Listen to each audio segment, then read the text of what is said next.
太原的王生，清晨早起赶路，遇到一个女子，怀里抱着个包袱，独自在路上奔跑，露出很吃力的样子。王生急忙赶上一看，是一个10几岁的漂亮女子。王生心中很爱慕她，问道：你怎么天不亮就独自一人赶路？女子说：你一个走路的人，又不能解除别人的愁闷，问我干什么？王生说：你有什么忧愁？如果我能效力，绝不推辞。女子很悲伤地说：父母贪财，把我卖给一家有钱人家做小老婆，那家的大老婆非常妒恨我，每天早上骂，晚上打，折磨得我实在受不了了，想逃到远处去。王生问：你要到哪里去？女子说：逃亡的人哪有一定的去处？王生说：我家离这里不远，就委屈你到我家去吧。女子听了很高兴，答应了。王生替她背着包袱，领着她一块回家。女子进了门，看到屋里没人，问：先生怎么没有家口？王生回答说：这是我的书房。女子说：这地方很好，你如果可怜我，想救我，就要保守秘密，别让别人知道。王生答应了，于是二人便睡在了一处。女子藏在书房里，过了许多天也没人知道。王生把这事稍微向妻子陈氏漏了点风，妻子怀疑这女子是大户人家的陪嫁女，劝王生打发她走，王生不听。有一天，王生偶然到集市上，遇见一位道士。道士看见王生，露出很惊愕的样子，问道：你遇到什么了？王生回答说：没遇到什么。道士说：你周身邪气围绕，怎么说没有？王生又竭力辩白，道士只好走了，说：真蠢呐！世上竟有死到临头还不醒悟的人。王生听了道士的话很诧异，不禁怀疑起那个女子。转念一想，明明是个美妙女郎，怎么会是妖怪？肯定是道士要假借镇邪驱灾骗饭吃。不一会儿，来到书房门口，发现门从里面关着，进不去。王生心中一虑，便从墙缺处跳进院子，见房门也紧紧关着，他就悄悄地靠近窗口往屋里瞧，只见一个狰狞的恶鬼，面色青绿，比着锯齿般的尖牙，拿着彩笔，正在往一张铺在床上的人皮上绘画。画完后，恶鬼扔掉彩笔，举起人皮，像抖衣服那样抖了抖，披在了身上，就立即变成了个女子。王生见此情景，恐惧万分，像狗一样悄悄地爬了出来，急忙去追赶道士，可道士已经不知哪里去了。王生到处寻找，最后在野外碰见道士。王生直挺挺地跪在地上，求道士搭救。道士说：让我替你赶走他吧，这东西也费了不少苦心，才找到个替身，我也不忍心伤害他的性命。说完，把一柄拂尘交给王生，叫王生挂在卧室门上。临别时，道士约他第二天在清帝庙会面。王生回到家，不敢进书房，就睡到妻子屋里，把拂尘挂到门上。到一更时，王生听到门外有动静，自己不敢去看，叫妻子从门缝里瞧瞧。只见一个女子走过来，女子看见房门上的拂尘，不敢进来，站在门外气得咬牙切齿，过了很久才离去。不一会儿，女子又回来了，骂着说：道士吓唬我，总不能把吃到嘴里的东西再吐出来吧。说着，摘下拂尘，弄得粉碎，打破房门来到屋里，径直登上王生的床，撕裂开王生的肚腹，抓出心来捧着走了。王生的妻子大声哭叫，女仆听到声音进来，用灯一照，王生已经死了，到处溅满了污血。陈氏吓得不敢哭出声，只淌眼泪。第二天，陈氏让弟弟二郎跑去告诉道士，道士发怒地说：“我本来可怜他，鬼东西竟敢这样！”就跟着二郎来到家，那女子已不知道哪里去了。道士抬头四下里看了看，说：“幸亏没逃远。”问：“南院是谁家？”二郎说：“是我的住处。”道士说：“那鬼现在你家？”二郎吃了一惊，认为不在他家。道士问他说：“你家可曾有一个不认识的人来？”二郎回答说：“我一早就到清帝庙去了，实在不知道。等我回家问问。”去了不多时又返回来，说：“果然有这事。早晨有一个老妇人来过，她想给我们家当仆人，操持家务，我妻子留下了她，现在还在家中。”道士说：“就是这个东西。”于是同二郎一块去了南院。进了院子，道士手握一把木剑，站在院当中，大喝道：“孽障，赔我的拂尘来！”那老妇人在屋里吓得惊慌失措，面无血色，窜出门想逃。道士追赶上，一剑砍去，老妇人倒在地上，身上的人皮划的一声脱落下来，变成了一个恶鬼，躺在那里像猪一样嚎叫着。道士用木剑砍下恶鬼的头，鬼的身子化成一股浓烟，在地上悬成一堆。道士取出一个葫芦，拔下塞子，放在烟中，只听嗖嗖的像吸气一样，眨眼间浓烟便都被吸进葫芦里去了。道士把葫芦口塞严，装进口袋里。大家看那张人皮，眉眼手脚一样不缺。道士卷起人皮，发出像卷画轴一样的声音，也装在口袋里，便告辞要走。陈氏迎门跪拜着，哭求道士救活王生。道士推辞无能为力，陈氏更悲伤了，趴在地上不起来。道士沉思了一会，说：“我法术浅薄，确实不能起死回生。我只给你一人，他或许能救活你丈夫，你去求他，肯定会有办法。”陈氏问：“是什么人？”道士说：“集市上有个疯子，时常躺在粪堆里，你去求他试试，他若侮辱你，你也不要生气。”二郎也听说过这个疯子，于是告别了道士，同陈氏一块去了。到了集市上，见一个疯乞丐在路上颠颠倒倒地唱着歌，拖着3尺长的鼻涕，当得让人不敢靠近。陈氏跪着爬到他跟前，疯子笑着说：“美人喜欢我吗？”陈氏讲了缘故，疯子又大笑着说：“人人都可以做丈夫，何必非得救活他？”陈氏苦苦哀求，疯子叫道：“怪哉！人死了，求我救活他，我是阎王爷吗？”生气的用木棒打陈氏。陈氏忍痛挨打，集市上的人渐渐围拢过来，像堵墙一样围着他们。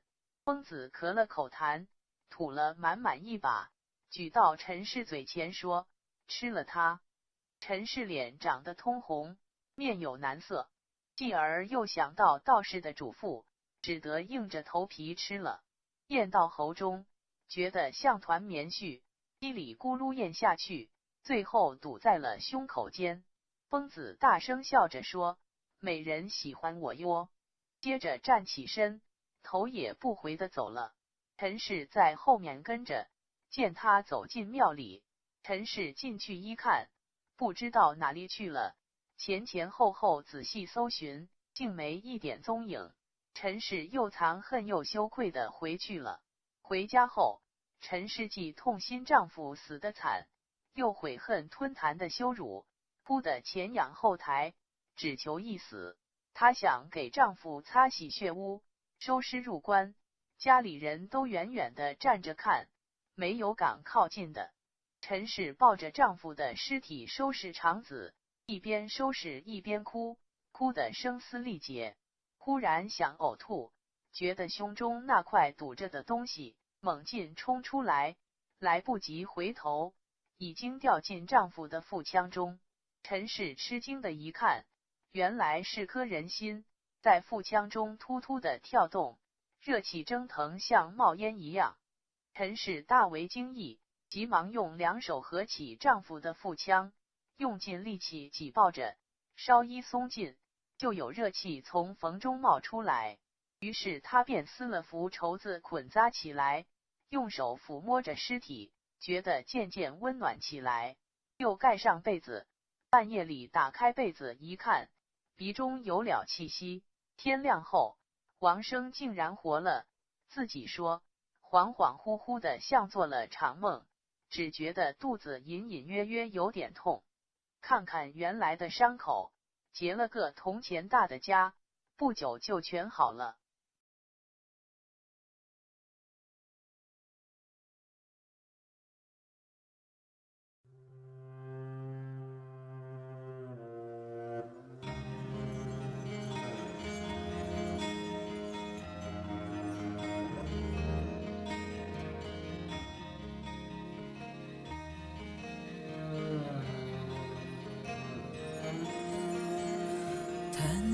轻妙云环半绕，菱花透进勾眉梢，淡淡落山莲步轻盈，烟花三月里。小路边圈里，那风轻雨细，两无一夕，谁轻舟三下就不移。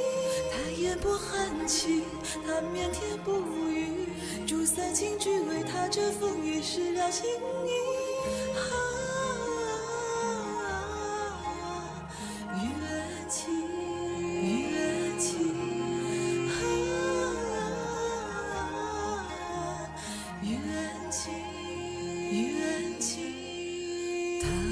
书斋淡漠飘香的空气，捧在手里那一杯清茶的暖意，一念之间掠过千年的孤寂，忽然不愿脱下那张画皮。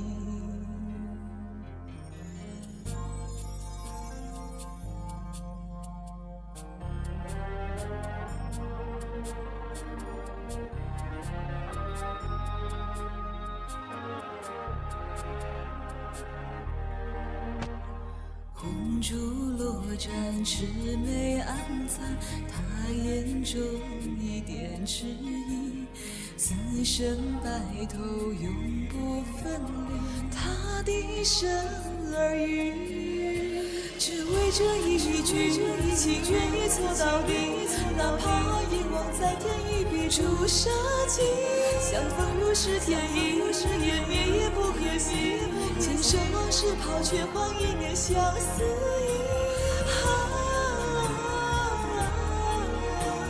为你，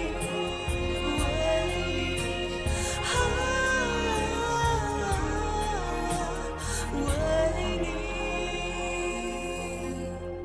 慢慢习惯人间烟花的空气，心甘情愿日日守候他归期，胭脂淡扫人面桃花两相依，只为他情愿掩埋了自己，再披上了画皮，眼中那相思心，只怕丹青藏不住他的秘密，隐瞒忘归期，了往生天际，书生哪怕轻舟三下就不移。忘记，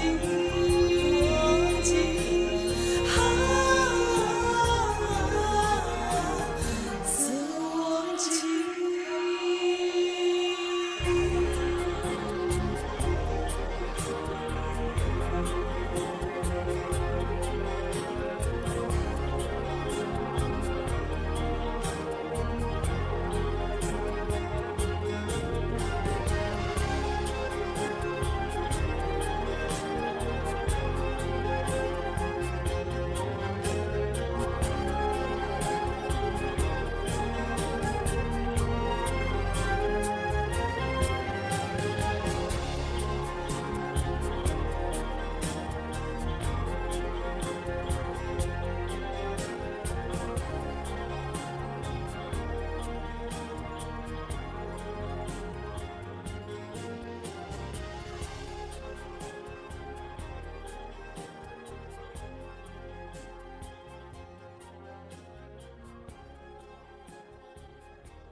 island there lived a man named Wang. One morning he was out walking when he met a young lady carrying a bundle and hurrying along by herself. As she moved along with some difficulty, Wang quickened his pace and caught her up, and found she was a pretty girl of about 16. Much smitten, he inquired whither she was going so early, and no one with her. "A traveller like you cannot alleviate my distress. Why trouble yourself to ask?" replied the girl. "What distress is it? I'm sure I'll do anything I can for you," said Wang. "My parents loved money, and they sold me as concubine into a rich family, where the wife was very jealous, and beat and abused me morning and night. It was more than I could stand, so I have run away," answered she. Wang asked her where she was going, to which she replied that her runaway had no fixed place of abode. "My house is at no great distance. What do you say to coming there?" said Wang. She joyfully acquiesced, and Wang, taking up her bundle, led the way to his house. Finding no one there, she asked Wang where his family were, to which he replied that that was only the library. "And a very nice place too, but if you're kind enough to wish to save my life, you mustn't let it be known that I'm here," said she. Wang promised he would not divulge the secret, and so she remained there for some days without anyone knowing anything about it. He then told his wife, and she, fearing the girl might belong to some influential family, advised him to send her away. This, however, he would not consent to do.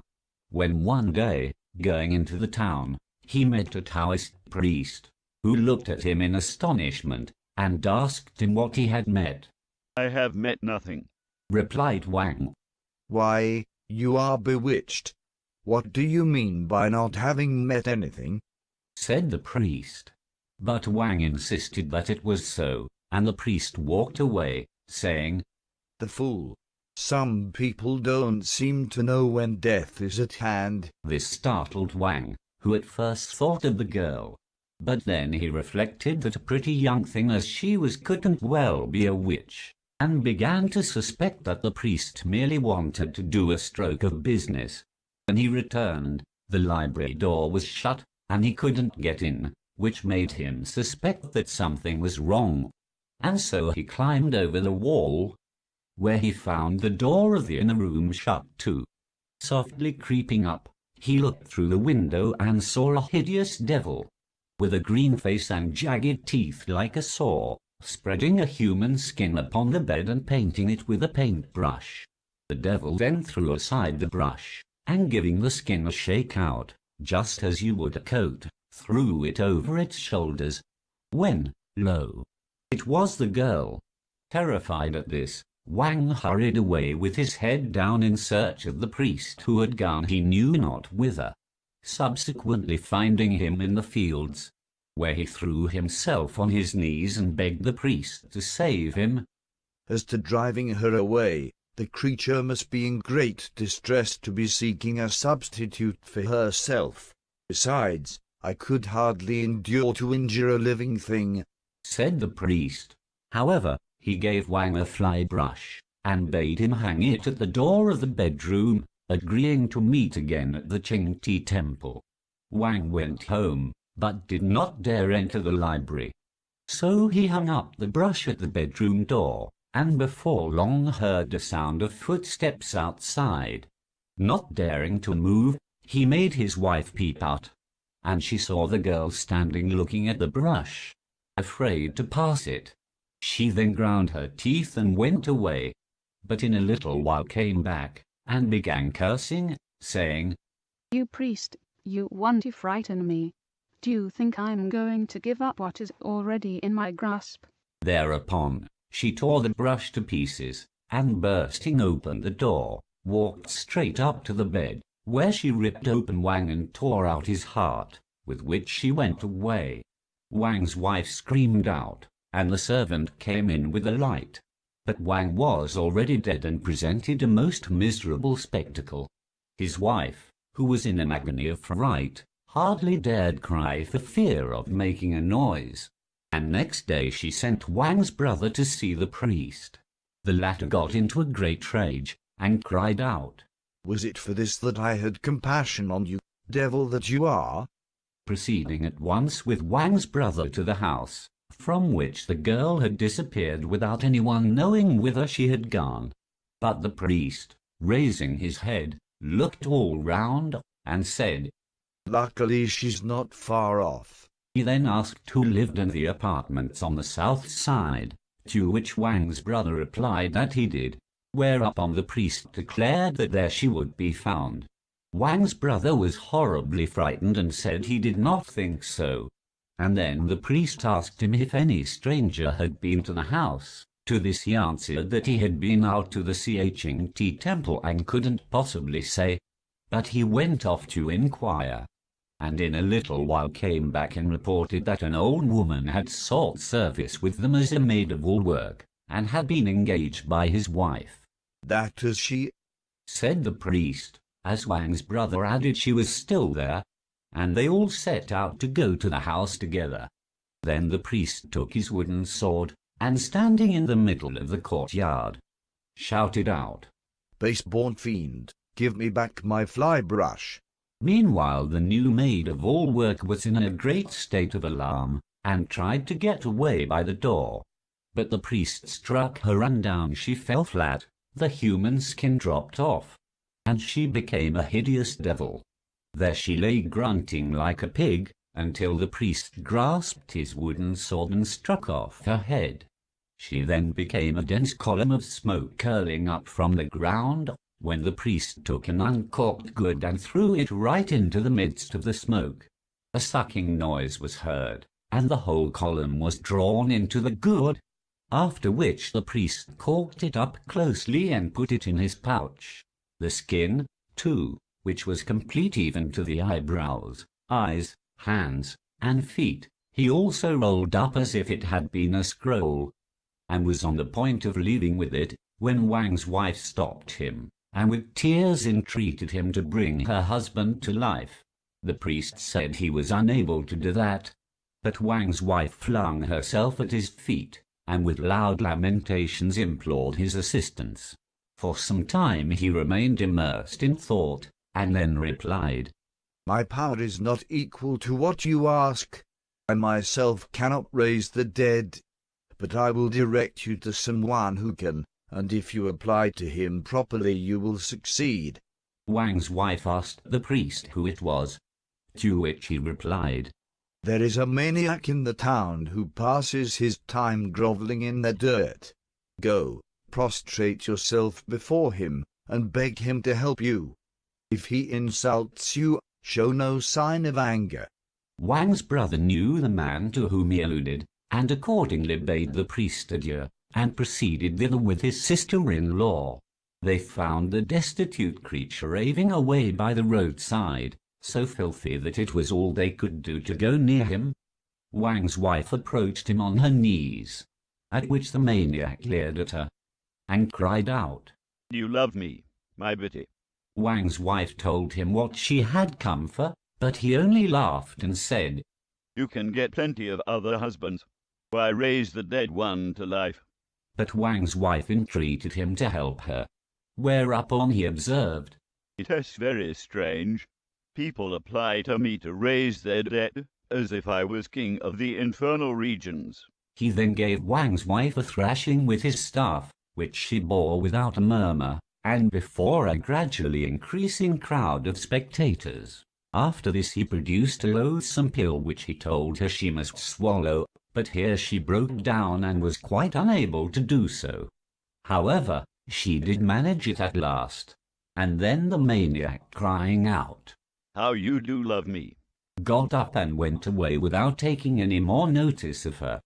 They followed him into a temple with loud supplications, but he had disappeared, and every effort to find him was unsuccessful. Overcome with rage and shame, Wang's wife went home, where she mourned bitterly over her dead husband, grievously repenting the steps she had taken, and wishing only to die. She then bethought herself of preparing the corpse, near which none of the servants would venture, and set to work to close up the frightful wound of which he died. While thus employed, interrupted from time to time by her sobs, she felt a rising lump in her throat, which by and by came out with a pop and fell straight into the dead man's wound. Looking closely at it, she saw it was a human heart, and then it began as it were to throb, emitting a warm vapor like smoke. Much excited, she at once closed the flesh over it, and held the sides of the wound together with all her might. Very soon, however, she got tired, and finding the vapor escaping from the crevices, she tore up a piece of silk and bound it round, at the same time bringing back circulation by rubbing the body and covering it up with clothes. In the night, she removed the coverings, and found that breath was coming from the nose, and by next morning her husband was alive again, though disturbed in mind as if awaking from a dream and feeling a pain in his heart. Where he had been wounded, there was a cicatrix about as big as a cash, which soon after disappeared.